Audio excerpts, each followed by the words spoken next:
ত্রিপুরা রাজ্যের মধ্যে কৈলাসহর এক ব্যতিক্রমী জায়গা, সেটা আবারও প্রমাণ হয়েছে লোকসভা নির্বাচনের গণনায়। ত্রিপুরা রাজ্যের মোট 60টি বিধানসভা কেন্দ্রের মধ্যে 59টি বিধানসভা কেন্দ্রেই বিজেপি দলের প্রার্থীরা লিড কিংবা এগিয়ে থাকলেও রাজ্যের মধ্যে একমাত্র 53 কৈলাসহর বিধানসভা কেন্দ্রে কংগ্রেস সমর্থিত ইন্ডিয়া জোটের প্রার্থী লিড নিয়েছে। কৈলাসহরে এই লিড ত্রিপুরা রাজ্যে বিরোধী দলের আন্দোলনে আগামী দিন পথ দেখাবে বলে সাংবাদিক সম্মেলন করে জানালেন কৈলাসহরের কংগ্রেস দলের বিধায়ক বিরোচিত সিনহা। উল্লেখ্য, ঊনকোটি জেলার জেলা সদর কৈলাসহর আর কে স্কুলে ঊনকোটি জেলার 4টি বিধানসভা কেন্দ্রের ইভিএম মেশিনগুলো মজুদ ছিল।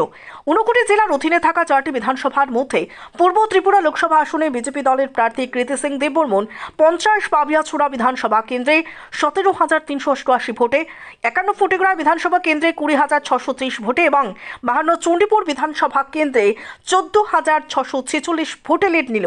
ঊনকোটি জেলার অধীনে থাকা 53 কৈলাসহর বিধানসভা কেন্দ্রে কংগ্রেস সমর্থিত ইন্ডিয়া জোটের প্রার্থী তথা সিপিআইএম দলের প্রার্থী রাজেন্দ্র রিয়াং 2307 ভোটে লিড নিয়েছেন। এই ফলাফল প্রকাশের পর কৈলাসহরের কংগ্রেস দলের বিধায়ক বিরোচিত সিনহা 4 জুন মঙ্গলবার বিকেলে কৈলাসহর শহরে অবস্থিত ঊনকোটি জেলা কংগ্রেস ভবনে এক সাংবাদিক সম্মেলনে মিলিত হন। সাংবাদিক সম্মেলনে বিরোচিত সিনহা ছাড়া উপস্থিত ছিলেন ত্রিপুরা প্রদেশ কংগ্রেসের সাধারণ সম্পাদক রুদ্রেন্দু ভট্টাচার্য, কংগ্রেস নেতৃত্ব নরসিংহ দাস। ত্রিপুরা প্রদেশ কংগ্রেসের প্রাক্তন সভাপতি বিধায়ক বিরোচিত সিনহা বলেন, কৈলাসহরের মানুষ প্রতিবাদী মানুষ। কৈলাসহরের মানুষ সবসময় অন্যায়ের বিরুদ্ধে লড়াই করে থাকে। লোকসভা ভোটেও কৈলাসহরের মানুষ আবারও সেটাই প্রমাণ করেছে বলে বিধায়ক বিরোচিত সিনহা কৈলাসহরের মানুষকে ধন্যবাদ জানান। এছাড়াও বিরোচিত সিনহা জানান, ত্রিপুরা রাজ্য ভারতে অন্তর্ভুক্তির পর থেকে গণতন্ত্র শুরুর পর থেকে ত্রিপুরায় কংগ্রেস ও সিপিআইএম এই দুই দলের মধ্যে নীতিগতভাবে লড়াই হলেও 2023 সালের বিধানসভা ভোটের সময় এই দুই দল একসাথে মিলে জোট হয় এবং বিধানসভা ভোটে লড়াই করে। বিধানসভা ভোটে জোট হলেও কৈলাসহরে কংগ্রেস দলের হয়ে তিনি হাত চিহ্ন নিয়ে লড়াই করেছিলেন।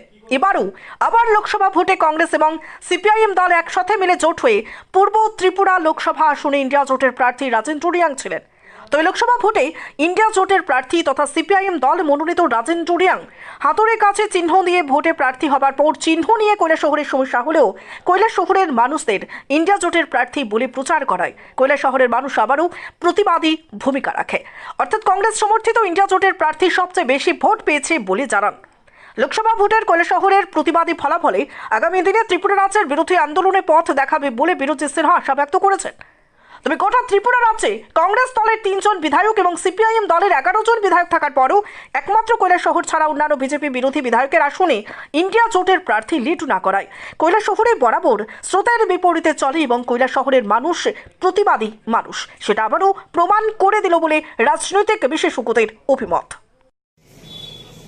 লোকসভা নির্বাচনে ত্রিপুরার 2টি আসনে ভোট গণনা পর্ব সমাপ্তির পথে। এখনো রিটার্নিং অফিসার অফিসিয়ালি অ্যানাউন্স করেনি।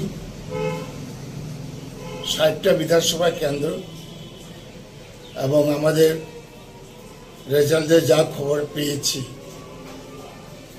যে কৈলাসহর বিধানসভা কেন্দ্র, এখানে আমাদের ইন্ডিয়া জোট লিড করেছে। ইন্ডিয়া জোট এই কৈলাসহর বিধানসভা কেন্দ্রে লিড করেছে। তার জন্য আমি কৈলাসহরের আপামর মানুষকে এই কেন্দ্রের বিধায়ক হিসাবে আমি ধন্যবাদ জানাই এবং কৃতজ্ঞতা জানাই।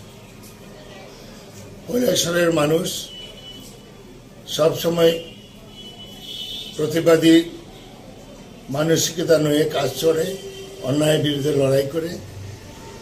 এবারে এই লোকসভা নির্বাচনেও আমাদের এখানে কংগ্রেস কর্মীরা, নেতারা কঠোর পরিশ্রম করেছে এবং আমরা ইন্ডিয়া জোট এবং ইন্ডিয়া জোটের এই 2 নম্বর ত্রিপুরা পূর্ব আসনে উপজাতি সংরক্ষিত এখানে মার্ক্সবাদী কমিউনিস্ট পার্টিকে দেওয়া হয়েছে এবং কমিউনিস্ট পার্টির যে সিম্বল কাষ্ঠ হাতুড়ি তারকা চিহ্ন মধ্যে আমাদেরকে ভোট দিতে হয়েছে এবং প্রতীয়মান যে ত্রিপুরার গণতন্ত্র শুরু থেকে ভারত মুক্তির পর থেকেই কমিউনিস্টের সঙ্গে কংগ্রেসের লড়াই ছিল, নীতিগত লড়াই। এবং হঠাৎ করে এই 23 ওদের সঙ্গে আমরা জোট করেছি। পরে কিছু প্রবলেমও আছে। আমরা ইলেকশন গেতে গিয়ে আমরা দেখেছি যে এই সিম্বল নিয়ে কিছু প্রবলেম ছিল। আমরা মানুষকে অনেক বুঝিয়েছি যে এটা ইন্ডিয়া জোটের ক্যান্ডিডেট, আমাদেরকে জিতাতে হবে। এবং কৈলাসহরের মানুষ অনেক প্রতিকূলতার মধ্যেও লড়াই করে ত্রিপুরা রাজ্যের মধ্যেই যতদূর ইনফরমেশন এটাই আমরা লিড করেছি। কৈলাসহরে এই লিডটা কি সারা রাজ্যে মানে আগামী দিনে পথ দেখাবে কি? হ্যাঁ, কৈলাসহরের লিড আগামী দিনে ত্রিপুরা রাজ্যে পথ দেখাবে, কারণ সংঘবদ্ধভাবে নিরলসভাবে লড়াই করলে যে কোনো যুদ্ধে জিতা যায় এটাই প্রমাণ, এবং এটাকে ফলো করবে সারা ত্রিপুরা, আমি বিশ্বাস রাখি।